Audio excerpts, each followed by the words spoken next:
Hello, everyone. My name is Diego Alfonso, and I'm your host with the Florida Aviation Network.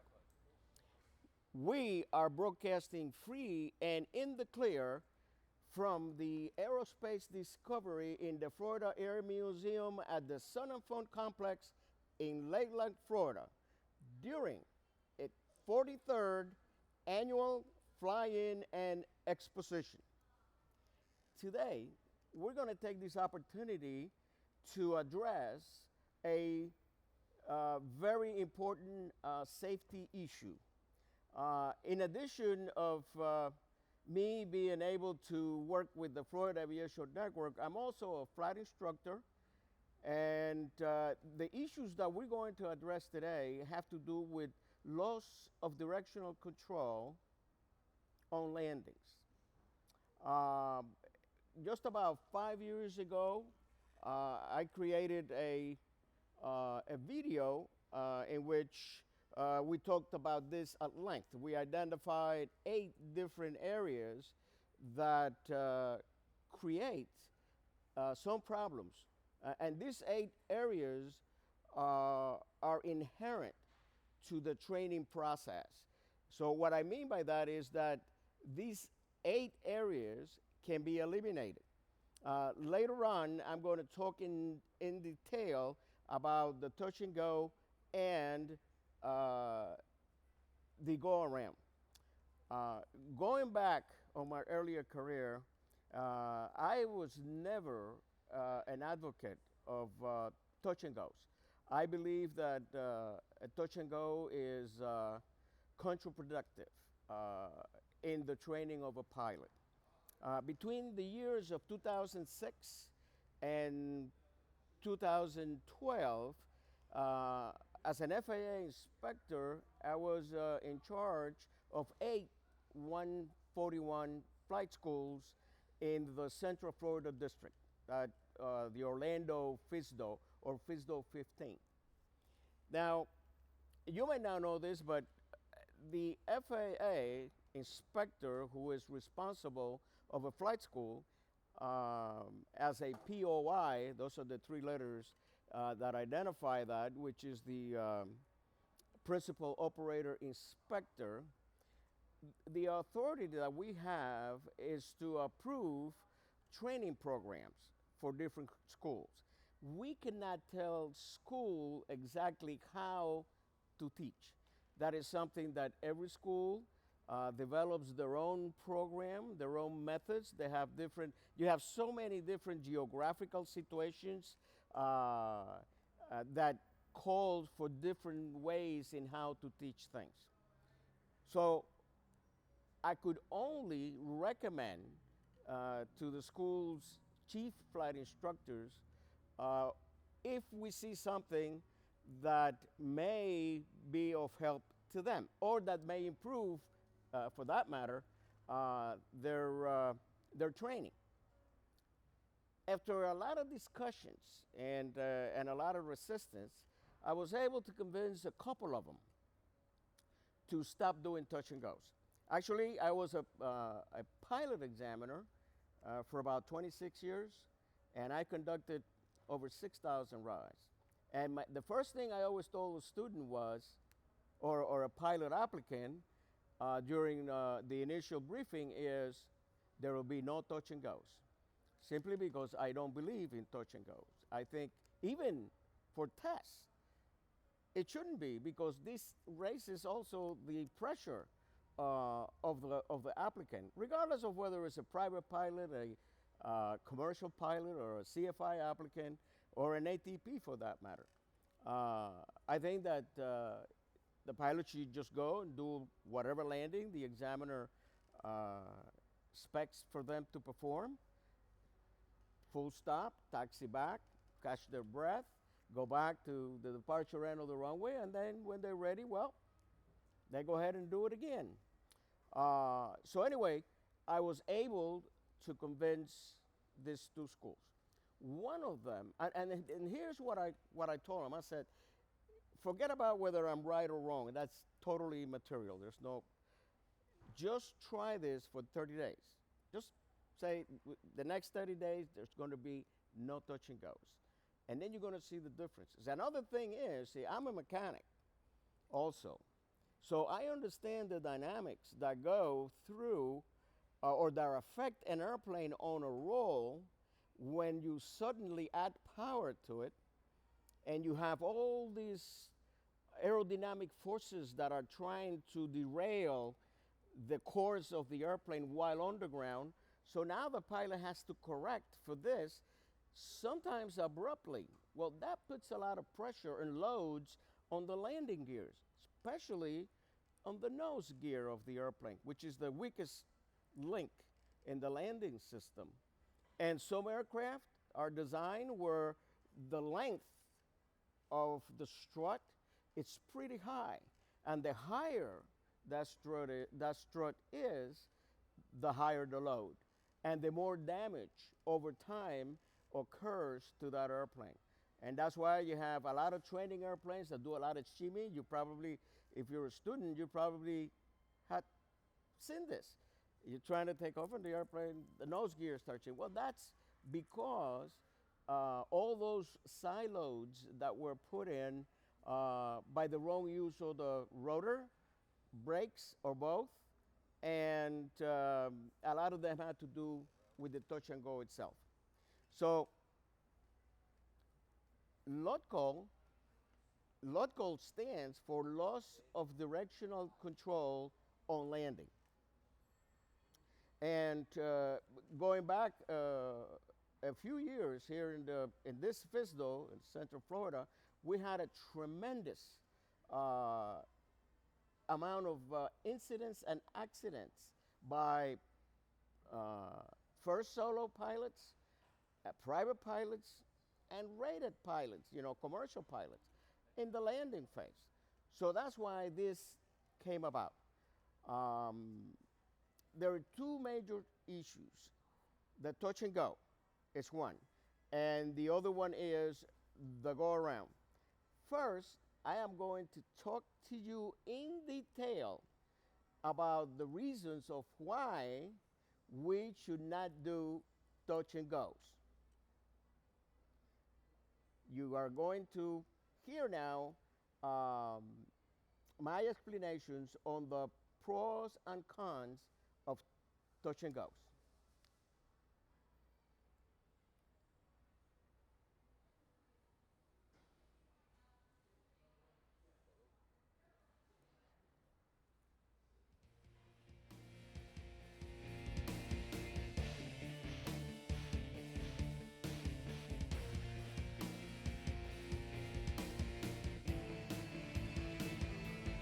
The touch and go. But before continuing, I have what I call a $64 billion question. How much time does the average student pilot spends on learning landings? Think about that for a minute. When I ask both pilots and CFIs this question, the answers range anywhere between 8 and 12 hours. However, according to my research, the average time, my friends, is about 9 minutes. You see, the question addresses a very specific area, the landing.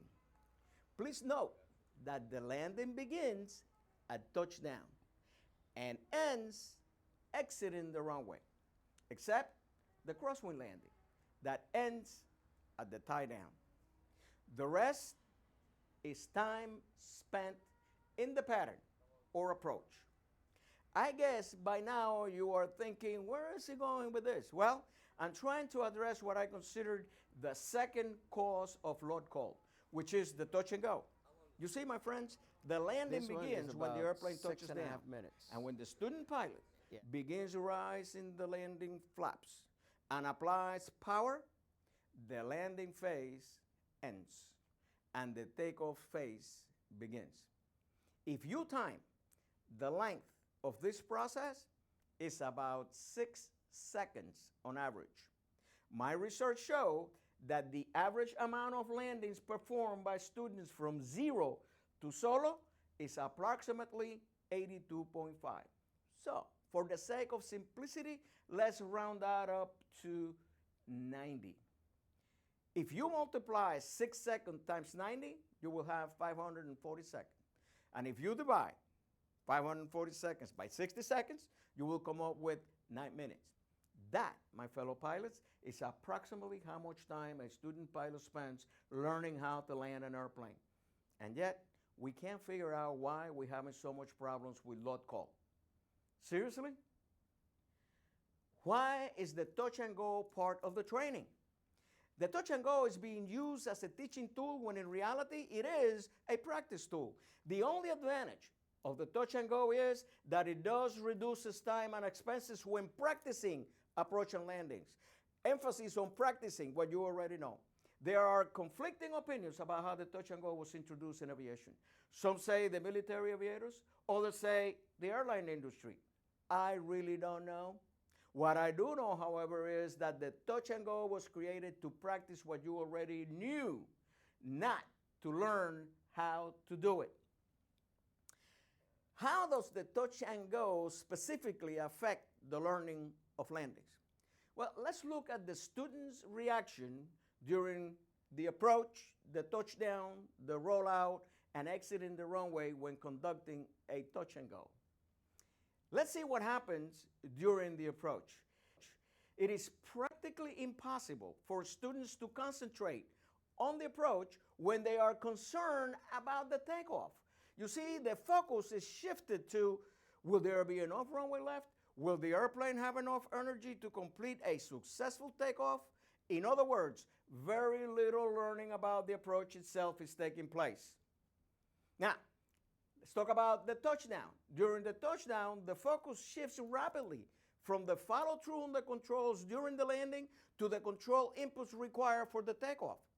The majority of the times, the additional power masks the touchdown and rollout errors, meaning that the student is very seldom exposed to these errors and their corrections, especially if there is an existing crosswind. Oh, let's talk about the rollout. Well, here's one of the main problems. There is no rollout because it is interrupted by the application of power and the transition to the takeoff. This segment, in my opinion, is the most important one because as the airplane starts to slow down, the effect of the control should be intensified as opposed to the takeoff, during which normally the flight controls are generally relaxed, especially when the airplane speed is at or very close to rotation speed. This lack of knowledge and proficiency is extremely important, especially if any crosswind is present. Now let's address exiting the runway. This segment of the landing process is practiced only during the last landing of the touch and go session. Therefore, the good habits that form in learning the transition from the ground roll to taxiing on the runway and the proper techniques to exit the runway are very seldom practiced. In other words, understanding how the airplane behaves when it begins the transition from being an aircraft and becomes a land craft. This is a very important piece of the puzzle. But this gets better though, because then the CFI has to conduct corrective instruction of the elements that were not performed satisfactorily during the touch and go. This segment is extremely important since it's the opportunity for the CFI to explain to the student what was done incorrectly during the previous approach and landing and what corrective actions to take. Unfortunately, this corrective exchange normally takes place during the climb out or when flying the pattern, a time when most students are preoccupied by traffic pattern altitude, headings to turn 2, arriving or departing traffic in the pattern, lowering the landing gear, and or ATC instructions. I strongly believe that this corrective instruction in flight is also a contributor to gear up landings, but that's just me. The corrective instruction should take place on the ground at the departure end of the runway with the airplane stopped, so the CFI has the undivided attention of the student. Why I do not recommend the touch and go? Regardless of where, when, and why the touch and go came into the equation, one thing is for sure. During touch and goes, takeoffs and approach and landings are not properly learned. The chances of losing control at or after touchdown are significantly reduced by conducting full stop landings and taxi back. Not even stop and goes are recommended. I have brought this to the attention of few schools in the district, and they have adopted this policy. So the word is no touch and goes during pre-solo training. If I was FAA king for a day, there will be no touch and goes, period. This, remember, is just my humble opinion. Now, one of the reasons why I brought this topic on is because I'm a member of AOPA, like thousands of pilots around the world are, and I'm also a CFI. So I receive every month a service that AOPA provides to CFIs, which is the CFI newsletter. And in this month, CFI newsletter, for the first time, I see where this issue is being addressed.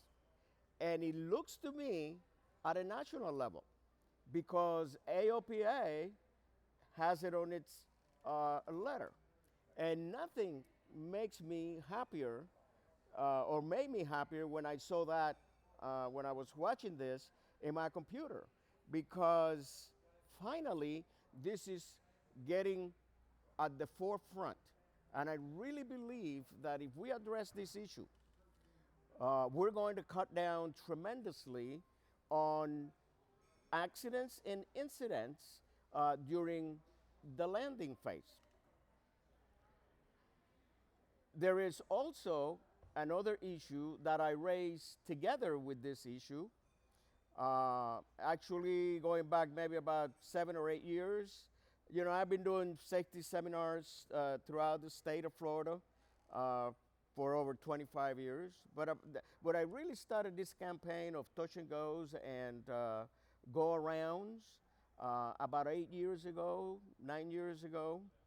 And the second item that I identified on that particular issue of loss of control on landings is the go-around. And the go-around, it's considered part of the training. However, I don't think that enough training time is devoted to the go-around. And it's almost like on-the-job training, because a lot of the experiences with go-around happen after the pilot has been certified. And I have put together a complete reasons, all the reasons why, the pros and cons of touch and goes and go-arounds. So now I would like to address the go-around in detail, and you will see all the pros and cons of the go-around.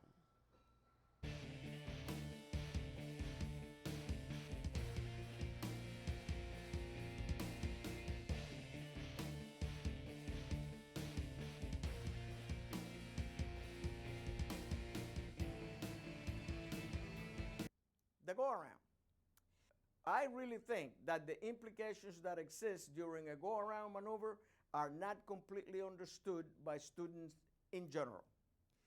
The go-around maneuver is not inherently dangerous in itself, although it may become dangerous when unduly delayed or executed improperly, even when conducted early enough in the approach.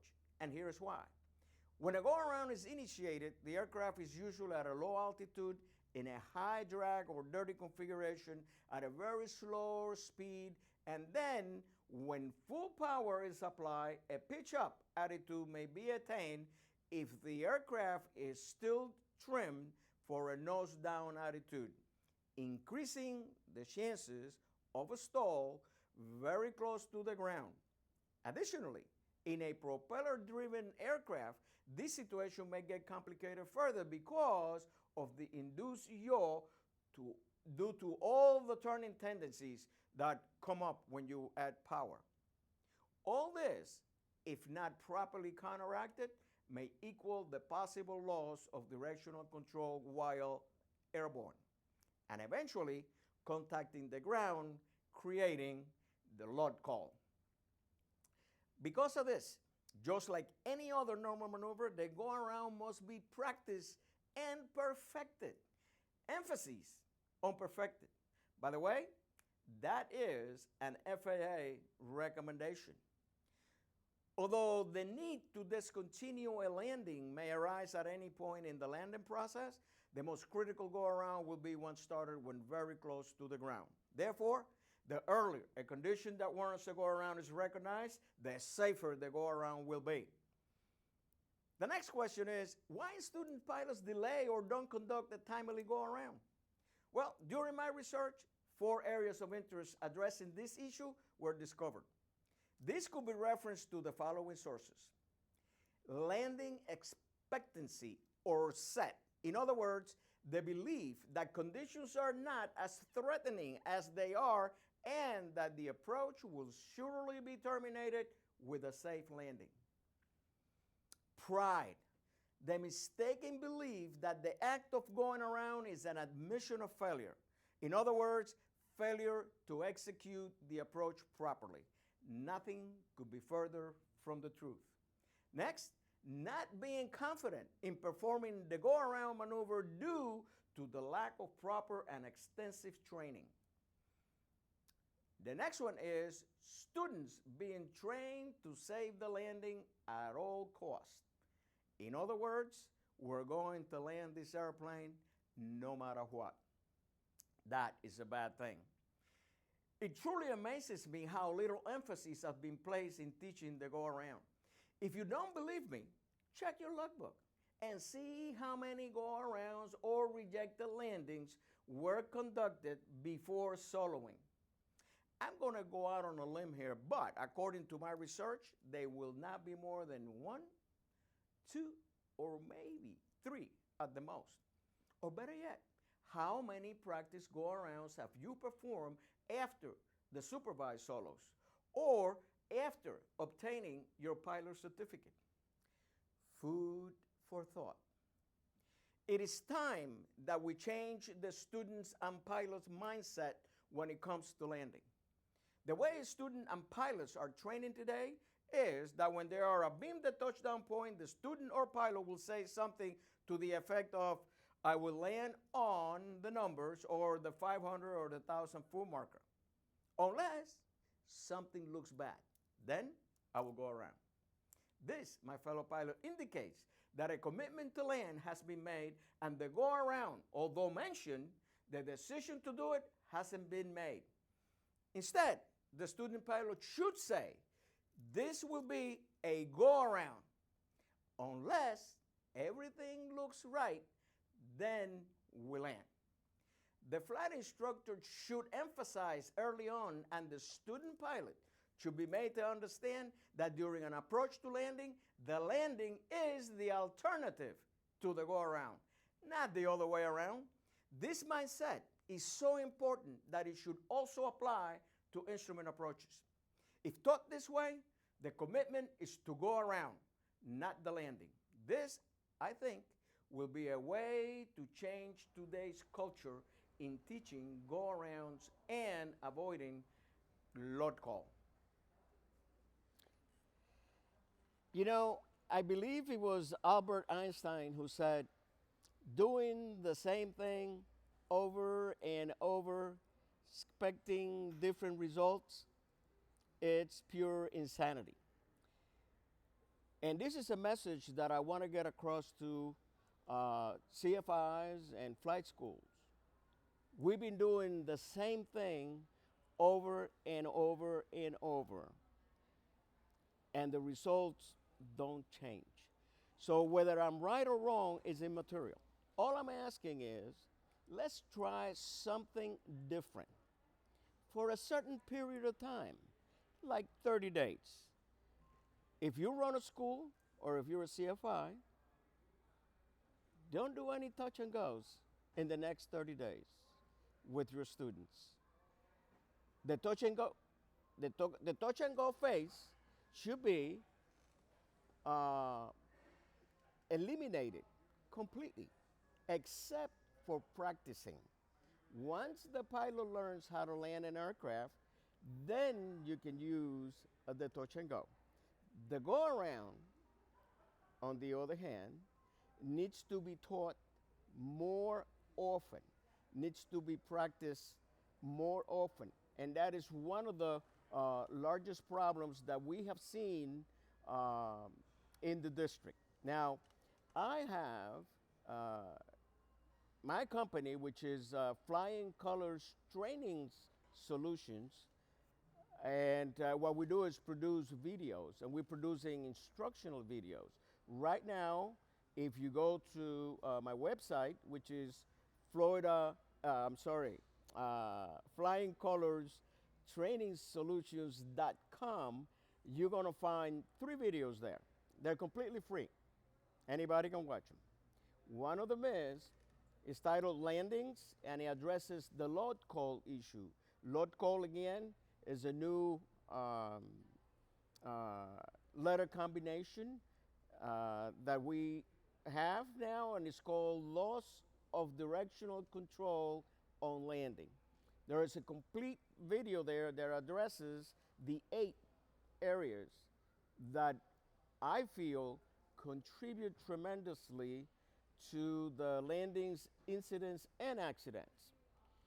There is also 2 other videos that I consider very important for the student pilots or any pilot that is going for a check ride. One of those videos is the psychology of the check ride. Since I've done over 6,000 rides of all kinds, I'm not going to tell you that I've seen everything, but I'm going to tell you that I've seen almost everything. And I researched this for over 8 years. And my research showed that 92% of pilots that fail a check ride were prepared, were knowledgeable, and had no problem with demonstrating their abilities. But they were not mentally prepared for the check ride. And this goes back to the beginning of time. The problem with pilots is that the problem with people is that we as people associate pilots with persons that are gifted, that they're different, that for somehow they have a connection with the Almighty. Well, that nothing could be further from the truth. The only thing you need to be a pilot is to have a burning desire to be a pilot. That desire will carry you through all the frustrations and all that stuff that you go through in learning how to fly an airplane. If you prepare your mind, you will prepare yourself for a check ride. And the other video is the rules of the check ride. What should you expect from the examiner when you are conducting that check ride? Now, unfortunately, I'm just told that we have come to the end of our time. And again, my name is Diego Alfonso. I'm your host with the Florida Aviation Network.